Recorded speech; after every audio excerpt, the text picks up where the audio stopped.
Assalamualaikum semuanya. Semoga kalian semua dalam keadaan sehat dan dilancarkan rezekinya. Amin ya robbal alamin.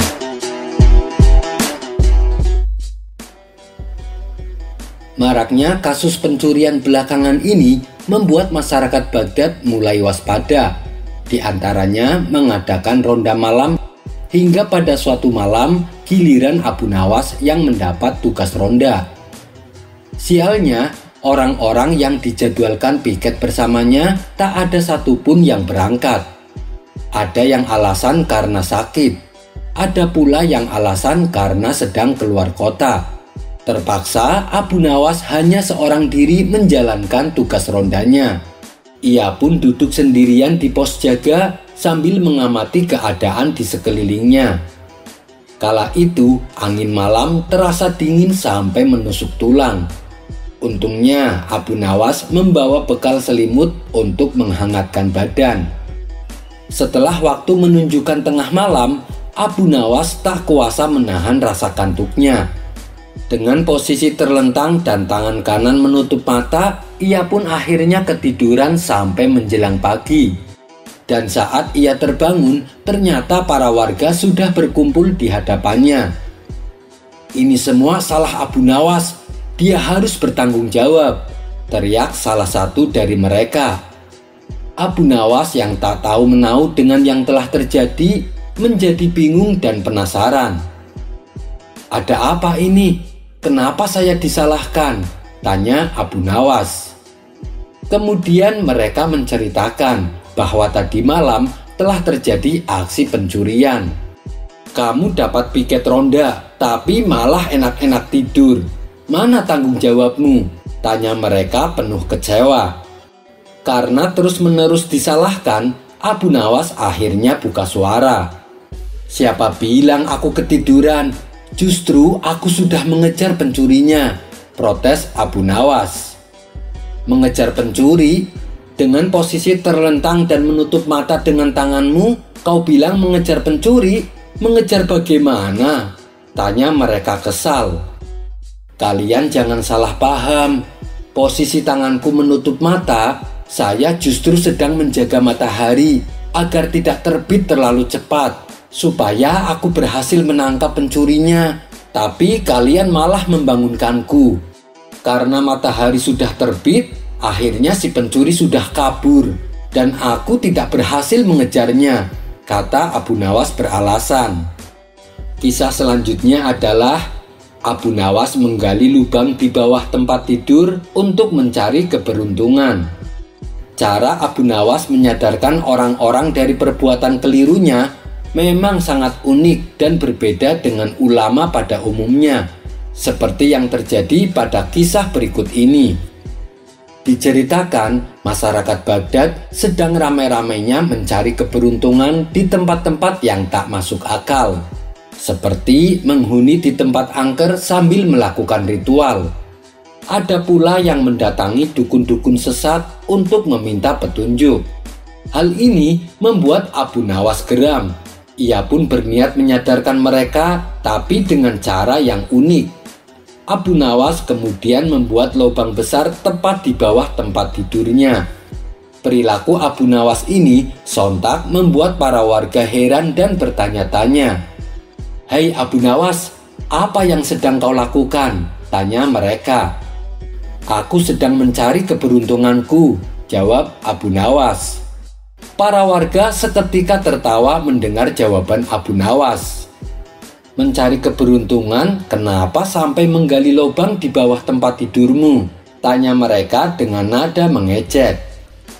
"Aku kan hanya mengikuti cara kalian, mencari keberuntungan di tempat yang tak masuk akal. Jadi apa salahnya kalau mencari di tempat yang paling dekat denganku? Bukankah rizki lebih dekat daripada nyawa? Kenapa harus jauh-jauh mencarinya?" ujar Abu Nawas. "Tapi caramu itu justru membahayakan dirimu Abu Nawas. Saat kamu bangun dari tidurmu, kamu bisa saja terjatuh dan masuk ke dalam lubang yang kamu gali sendiri," jelas mereka.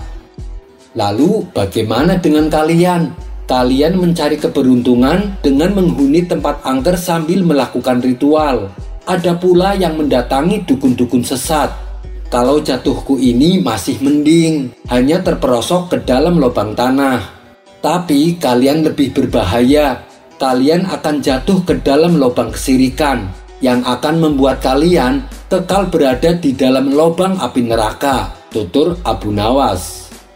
Setelah mendengar penuturan Abu Nawas, mereka pun menyadari akan kekeliruannya dan memutuskan untuk menghentikan perbuatannya.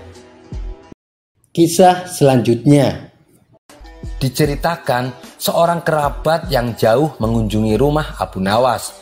Ia membawa bebek sebagai oleh-olehnya. Karena gembira, Abu Nawas langsung memasak bebek tersebut. Setelah sup bebeknya matang, mereka berdua pun menyantapnya bersama-sama. Lezatnya masakan sup bebek yang dibuat oleh Abu Nawas ternyata menyebar ke telinga orang-orang.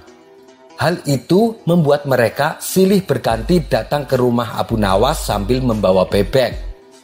Dan benar saja, setiap kali ada tamu yang datang membawa bebek, Abu Nawas selalu memasaknya menjadi sup bebek untuk disantapnya bersama-sama. Lama-kelamaan Abu Nawas merasa kalau dirinya hanya dimanfaatkan. Hingga pada suatu hari datanglah tamu selanjutnya sambil membawa bebek. Lalu oleh Abu Nawas, tamu tersebut hanya disuguhi semangkok air putih panas. "Apa ini Abu Nawas? Mana bebeknya?" tanya tamu itu. Abu Nawas pun menjawab, "Sementara kamu makan kuahnya dulu. Bebeknya lagi tidur karena kecapean," balas Abu Nawas. Kisah selanjutnya. Pada pertemuan kali ini, saya akan menceritakan sebuah tokoh yang tak kalah lucunya dari Abu Nawas. Dia adalah Nasruddin Hoja. Suatu hari, Nasruddin sedang duduk-duduk santai di beranda rumah bersama sang istri tercinta. Tak lama, ia baru teringat bahwa keledainya ternyata belum diberi makan. Nasruddin lalu menoleh ke arah istrinya dan berkata, "Berdirilah dan berilah makan keledai." Karena sang istri sudah capek seharian mengerjakan pekerjaan rumah, ia pun menolaknya. "Kamu saja yang berdiri dan berilah makan keledai," balas sang istri. Nasruddin yang tengah malas tetap bersikukuh tidak mau memberi makan keledainya. Karena tak ada yang mau mengalah, pertengkaran dan adu mulut akhirnya terjadi. Setelah lelah bertengkar, dibuatlah kesepakatan. Siapa yang pertama berbicara harus memberi makan keledai tersebut. Nasruddin pun memilih duduk di pojok ruangan. Hingga beberapa jam berlalu, ia masih juga tak ada suara darinya. Nasruddin betul-betul tak bergerak maupun berbicara. Melihat kelakuan suaminya ini, istrinya pun menjadi marah dan meninggalkan Nasruddin. Sang istri pergi ke rumah tetangganya dan menceritakan kelakuan suaminya. "Suamimu kan memang keras kepala, lebih baik kamu saja yang mengalah," kata tetangganya menasehati. Setelah waktu menjelang malam, sang istri memilih untuk tidak pulang. Ia membiarkan Nasruddin seorang diri di rumah. Tidak berapa lama, ada seorang pencuri yang akan masuk ke rumah Nasruddin. Ketika masuk, rumah Nasruddin sangat sepi, tak ada suara, yang membuat si pencuri yakin bahwa tidak ada siapapun di rumah itu. Namun sang pencuri sempat terkejut karena waktu melihat ke arah pojok ruangan, ada sosok Nasruddin yang duduk terdiam sambil terus melotot ke arah si pencuri. Si pencuri pun menjadi ketakutan. Ia langsung bersimpuh di depan Nasruddin untuk memohon ampun. Tapi Nasruddin tak memberi reaksi apapun. Ia tetap duduk terdiam dengan mata melotot. Melihat hal itu, si pencuri merasakan ada keanehan pada diri Nasruddin. Si pencuri lalu menepuk-nepuk bahu Nasruddin. Namun ia masih tetap terdiam dan tak bergerak. "Jangan-jangan orang ini menderita kelumpuhan dan bisu," pikir si pencuri. Si pencuri pun melanjutkan aksinya. Ia segera mengumpulkan barang-barang berharga yang ada di rumah Nasruddin. Sampai pada akhirnya, si pencuri mengambil sorban di atas kepala Nasruddin untuk mengetes apakah Nasruddin dapat berbicara atau tidak. Ternyata Nasruddin masih juga tidak bergerak. Ia betul-betul diam 1000 bahasa, seperti orang yang baru dikutuk jadi batu. Diuntungkan dengan kondisi yang demikian, si pencuri juga mengambil sorban Nasruddin serta mengambil semua barang-barang berharga. Si pencuri lantas kabur dengan membawa barang curiannya. Tidak lama berselang, masuklah tetangga Nasruddin dengan membawa semangkok sop yang panas. Melihat Nasruddin duduk dan tidak bergerak, tetangganya pun berkata, "Aku diutus istrimu untuk membawakan sop ini, karena saat ini kamu pasti sedang lapar." Namun Nasruddin masih saja tidak mau berbicara. Ia malah menunjuk kepalanya sendiri agar tetangganya mengerti bahwa ia sudah kehilangan sorbannya dan rumahnya juga baru saja kemalingan. Tetapi tetangganya tersebut tidak mengerti dengan maksud Nasruddin. Ia mengira Nasruddin menyuruhnya untuk meletakkan sop tersebut di atas kepalanya. Saat tetangganya menaruh mangkok di atas kepala Nasruddin, tentu saja sop mangkoknya langsung terjatuh dan bertetesan mengenai wajah, dagu, hingga badannya Nasruddin. Walaupun seluruh tubuhnya sudah basah dan belepotan, Nasruddin tetap saja diam dan tak bicara. Melihat tingkah Nasruddin yang aneh, tetangganya itu langsung pulang untuk memberitahukan kepada istrinya. "Suamimu aneh sekali, dia diam saja padahal tubuhnya kesiram sop panas dan isi rumahnya juga kosong semua, sepertinya habis kemalingan," kata si tetangga kepada istri Nasruddin. Mendengar hal itu, istri Nasruddin pun segera bergegas pulang ke rumah.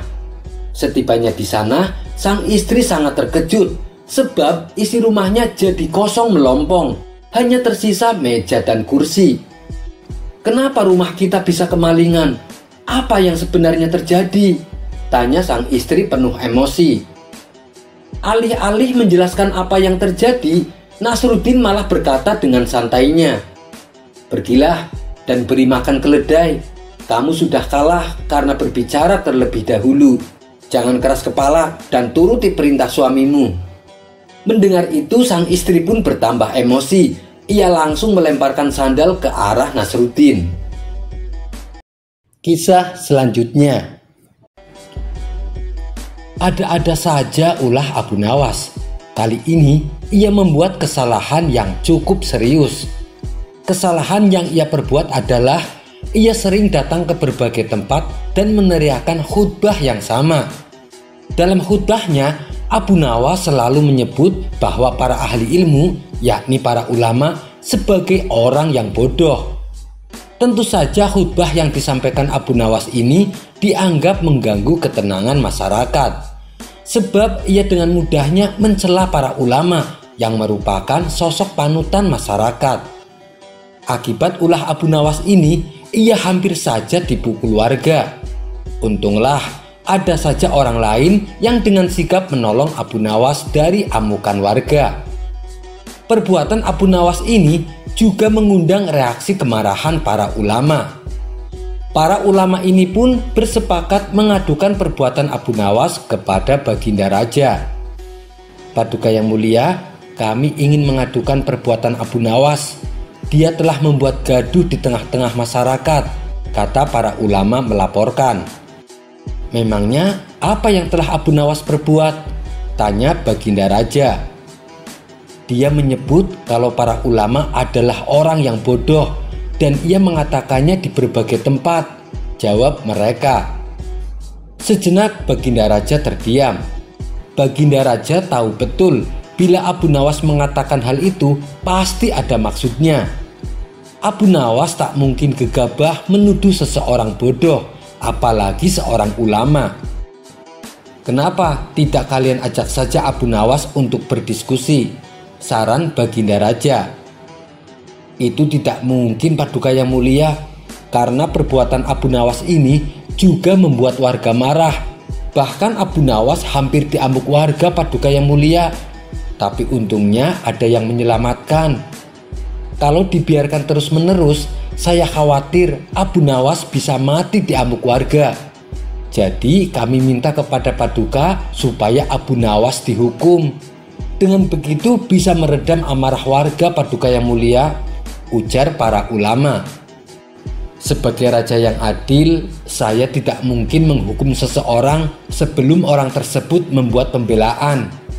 Begini saja, saya akan panggil Abu Nawas kemari. Kalau dia terbukti bersalah, maka saya akan hukum dia seberat-beratnya, ucap Baginda Raja.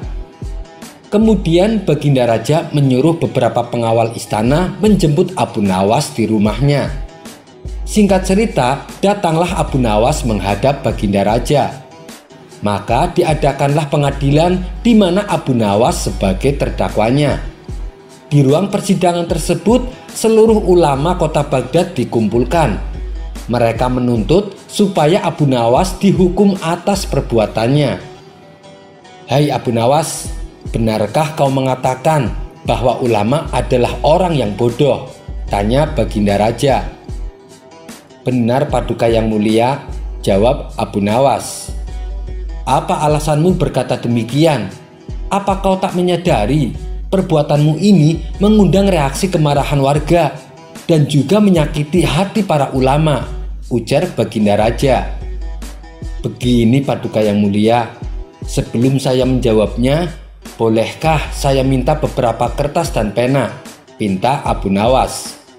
Baginda Raja pun mengabulkan permintaan Abu Nawas. Setelah kertas dan pena ia dapatkan, kemudian Abu Nawas membagikannya kepada para ulama yang hadir. Satu persatu dari mereka masing-masing mendapatkan satu kertas dan satu pena. Lalu Abu Nawas berkata di hadapan para ulama, saya minta masing-masing dari kalian menulis jawaban atas pertanyaan yang akan saya ajukan. Pertanyaannya sederhana, apa yang dimaksud dengan roti? Tanya Abu Nawas. Mendengar pertanyaan tersebut, salah satu ulama berkata, maksudmu apa Abu Nawas? Jangan mempermainkan kami. Kau pikir kami anak kecil? Ini tidak ada kaitannya dengan kasusmu, hardik sang ulama. Tapi dengan tenang Abu Nawas menanggapinya. Jangan emosi dulu. Sudah, tulis saja jawabannya. Nanti kalian akan tahu, ujar Abu Nawas. Para ulama ini pun menuruti apa yang diinginkan Abu Nawas. Setelah masing-masing dari mereka menulis jawabannya di kertas, kertas tersebut lalu diminta oleh Abu Nawas dan diberikan kepada Baginda Raja. Silahkan Paduka yang mulia, baca semua jawaban yang ditulis di kertas itu, pinta Abu Nawas.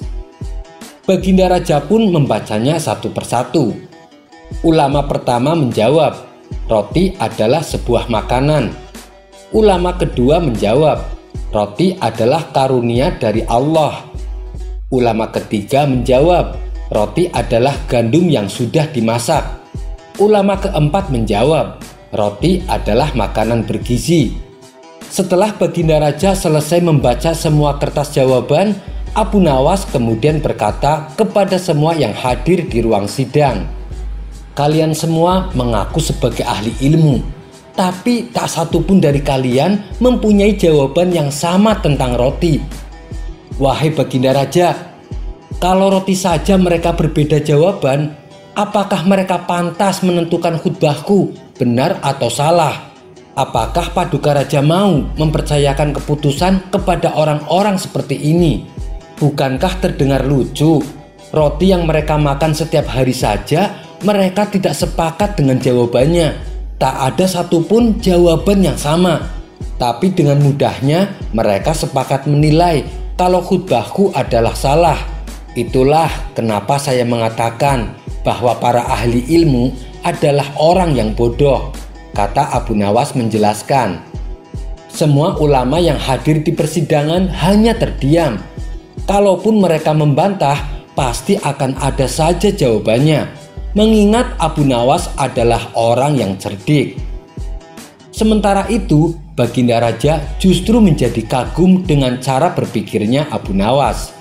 Abu Nawas pun lantas dibebaskan dari tuntutan hukum. Kisah selanjutnya. Suatu saat, Abu Nawas menjahili Baginda Raja. Namun sifat usilnya kali ini bisa terbilang kelewat batas. sebab Baginda Raja hampir saja kehilangan nyawanya. Akibatnya, Baginda Raja menjadi sangat murka dengan ulah Abu Nawas ini. Sebenarnya perbuatan Abu Nawas semata-mata hanya ingin membalas atas perlakuan Baginda Raja kepadanya. Karena bukan sekali dua kali Abu Nawas juga hampir celaka karena perbuatan usil Baginda Raja.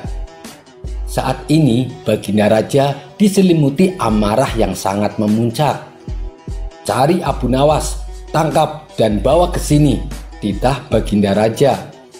Beberapa pengawal kerajaan langsung berangkat menuju rumah Abu Nawas.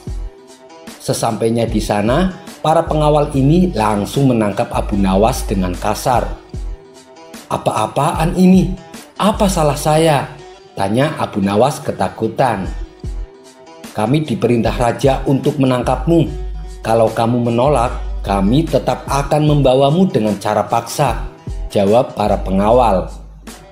Abu Nawas pun hanya bisa pasrah. Ia kemudian digiring ke istana dan dihadapkan kepada Baginda Raja. "Ampun Paduka yang mulia, kenapa saya diperlakukan kasar begini?" tanya Abu Nawas. "Kamu jangan pura-pura tidak tahu. Kamu telah membuat saya murka. Perbuatan usilmu kemarin hampir saja membuat saya mati. Kamu keterlaluan dan sangat kurang ajar," jawab Baginda Raja penuh emosi. "Maafkan saya Paduka yang mulia, saya hilaf," balas Abu Nawas. "Saat ini sudah tidak ada maaf bagimu. Kamu harus dihukum mati," bentak Baginda Raja. "Lalu dengan cara apa saya dihukum mati Paduka? Dipancung atau digantung?" tanya Abu Nawas. Bukan dengan cara seperti itu.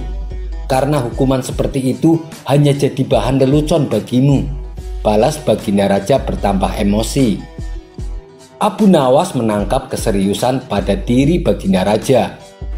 "Sepertinya Paduka tidak main-main. Ia terlihat sangat marah padaku," pikir Abu Nawas. Bahkan semua para menteri dan prajurit menundukkan kepalanya. Tak ada yang berani menatap Baginda Raja. "Hai pengawal, masukkan Abu Nawas ke dalam kandang singa," teriak Baginda Raja memecahkan keheningan. Para menteri dan segenap prajurit terkejut mendengar perintah tersebut. Karena walau bagaimanapun Abu Nawas adalah sosok yang baik, sering berjasa mengungkap kasus-kasus di dalam istana yang sulit terpecahkan. Mereka tidak sampai hati bila melihat Abu Nawas tewas mengenaskan diterkam oleh seekor singa yang buas. Tapi karena ini adalah titah Baginda Raja, tidak ada seorang pun yang berani menentangnya. Lalu salah seorang penasehat istana berkata, "Ampun Paduka yang mulia, apakah tidak berlebihan hukuman yang Paduka berikan? Bukankah lebih baik bila Abu Nawas dihukum penjara saja?" ujar penasehat istana mencoba membela Abu Nawas. "Kalau kamu tidak suka dengan keputusanku, kamu boleh ikut dengan Abu Nawas," hardik Baginda Raja. Sang penasehat istana hanya terdiam. Ia tak berani membantahnya. Sementara Abu Nawas tertunduk lesu mendengar keputusan tersebut. Tubuhnya langsung lemas dan gemetaran. Namun ketika dirinya hendak dimasukkan ke dalam kandang singa, Abu Nawas berkata, "Ampun Paduka yang mulia, hamba ikhlas menerima hukuman ini dan hamba sudah pasrah. Tapi berilah waktu hamba 3 bulan. Hamba ingin agar di akhir kematian hamba disibukkan oleh amal ibadah," pinta Abu Nawas. Sejenak Baginda Raja terdiam.